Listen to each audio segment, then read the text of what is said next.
جب شیعہ سنی دو فرقے بڑے وجود میں آئے، جن کا ابھی تک فرقے تو بہت سارے بنے تھے، بہت سارے تو ختم ہی ہو گئے، کیونکہ جو باطل چیزیں زیادہ پنپتی نہیں ہیں، اور پنپتی بھی ہے تو ایک جگہ قائم نہیں رہتی. آپ اگر 1200 سال پہلے کے شیعہ کو دیکھ لیں تو الگ تھے، 200 سال بعد والے الگ، آج الگ. تو وہ بہت یعنی ایک جگہ نہیں. آپ اہل سنت والجماعت کو دیکھیں گے نا تو جو 1200-1300 سال پہلے تھے آج بھی اسی ٹریک پر ہیں. وہ خاص طور پر جو ان چاروں مکاتب فکر کو فالو کرتے ہیں، حنفی، مالکی، شافعی، حنبلی، ان کے اصول 1300 سال پہلے لکھ لیے گئے تھے، مسائل بھی لکھ لیے گئے تھے، تو اب اس سے ہٹتے نہیں ہیں. یہ آپ کو حنفی 800 سال پہلے کا بھی وہی نظر آئے گا جو آج تھا، شافعی 800 سال پہلے کا بھی ویسے نظر آئے گا جیسا آج تھا. اگر تبدیلی ہوئی ہے تو بدعت کے حوالے سے ہوئی ہے، کسی میں بدعتیں آ گئیں، کسی میں بدعتیں کوئی ایکسٹریم لیول پہ ادھر چلا گیا. کوئی مسائل کے معاملے کی بات کر رہا ہوں، جو اسلامک لا ہے، لا نہیں چینج ہوا کیونکہ وہ ریٹن فارم میں آ چکا تھا پہلے. تو اب میں عرض کر رہا تھا کہ دو فرقے بڑے وجود میں آ گئے. ایک کو کیا کہا جاتا تھا؟ شیعہ. ایک کو کیا کہا جاتا تھا؟ سنی. یہ اس شخص کا بیان یا تو دشمنی مذہب اہل بیت کی وجہ سے ہے یا اس کی جہالت کی وجہ سے ہے.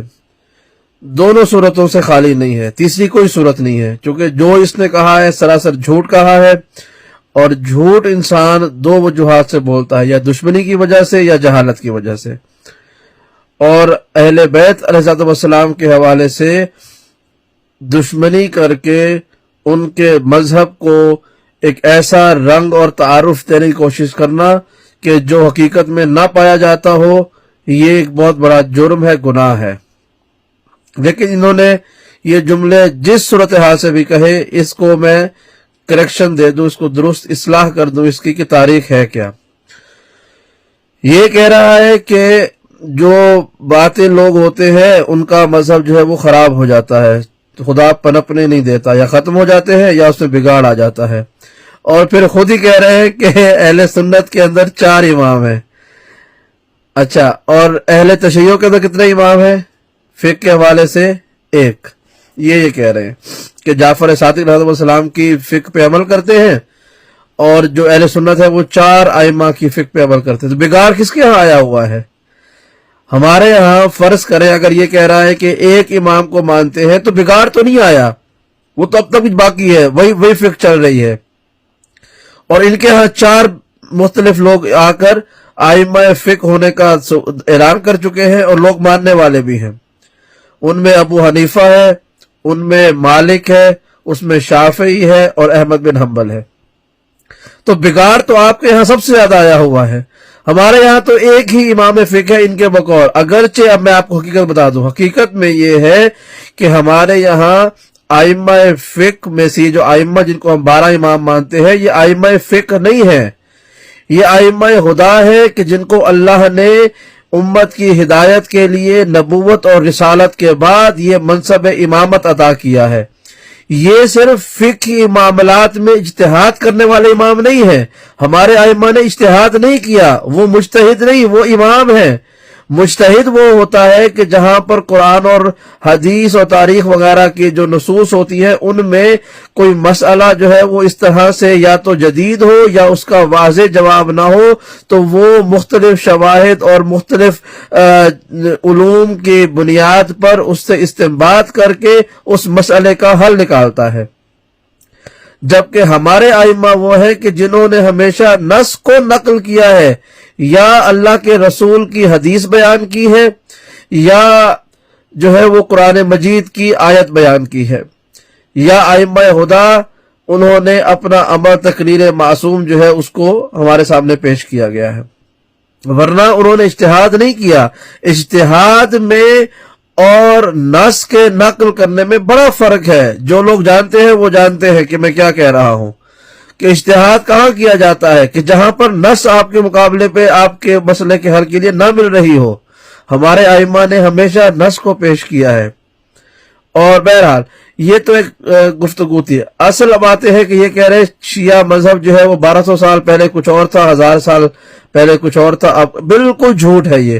ہمارا مذہب، ہمارا یہ جو فقہی قوانین ہے وہ سب کے سب ایک ہے، کوئی تبدیلی نہیں آئی ہے ان میں.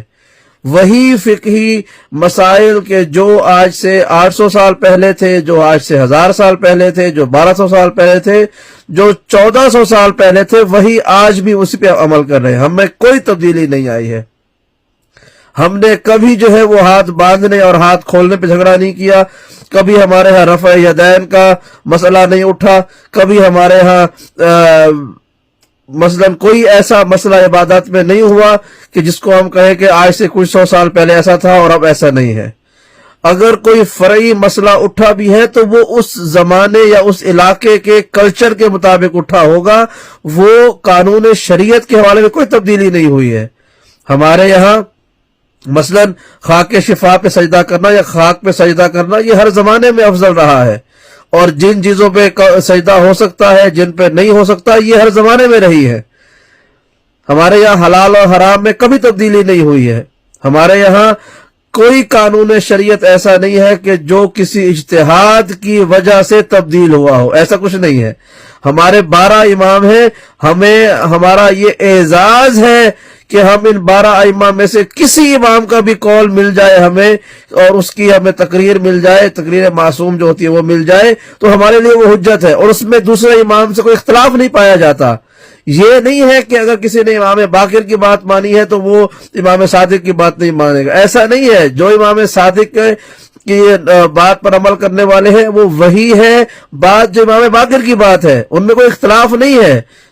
آپ لوگوں کی طرح جس میں 4 فرقے ہیں اور ہر ایک آپس میں اختلاف ہے، اور اگر کوئی اس پر مجھ سے چیلنج پہ بات کرنا چاہے تو میں ثابت کروں گا کہ یہاں پر یہ فتویٰ بھی ہے کہ جو مالکی ہے وہ شافعی کو کافر سمجھتے ہیں، شافعی جو ہے وہ حنبلی کو کافر سمجھتے ہیں، حنبلی جو ہے وہ حنفیوں کو ضال اور مضل سمجھتے ہیں، ایک دوسرے کے پیچھے نماز جائز نہیں سمجھتے۔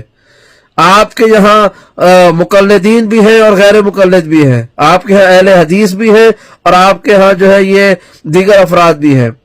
تو وہ جو مقلدین ہیں ان چاروں کی تقلید کرتے ہیں وہ بھی ہیں، جو غیر مقلدین ہیں وہ بھی موجود ہے۔ تو عوام کو حق بتائیں، سچ بتائیں، جھوٹ کیوں بول رہے ہیں؟ ہمارے یہاں تو ایسا کوئی مسئلہ ہی نہیں ہے، ہمارے یہاں سب کے سب ائمہ کے ماننے والے ہیں، ہم میں سے یہ اختلاف نہیں ہے جو آپ کے یہاں 4 ائمہ کا ہے۔ اور یہ آخری بات سن لیجئے، یہ کہہ رہے ہیں کہ شیعہ مذہب نیا ہے، ہمارا مذہب بڑا پرانا ہے۔ آپ کا جو سب سے پہلا امام فقہ ہے نعمان بن ثابت، جس کو ابو حنیفہ بھی کہتے ہیں اور آپ لوگ اس کو امام اعظم بھی کہتے ہیں، وہ اس کی پیدائش کب ہے؟ 80 ہجری میں۔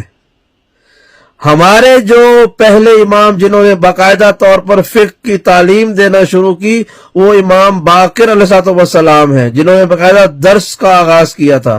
اس سے پچھلے جو ائمہ تھے انہوں نے فقہ کی تعلیم دی لیکن باقاعدہ تدریس نہیں کی، درس نہیں تھے، لیکن امام باقر نے درس دیے ہیں۔ اور امام باقر کی تاریخ ولادت کیا ہے؟ سن وہ جانتے ہیں کیا ہے؟ 57 ہجری، 57 ہجری۔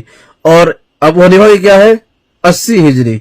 اس کے بعد جتنے بھی ہیں، مثلا جو مالک بن انس ہے وہ 93 یا 94 ہجری میں پیدا ہوا، اس کے بعد محمد بن ادریس شافعی ہے وہ 150 ہجری میں پیدا ہوا۔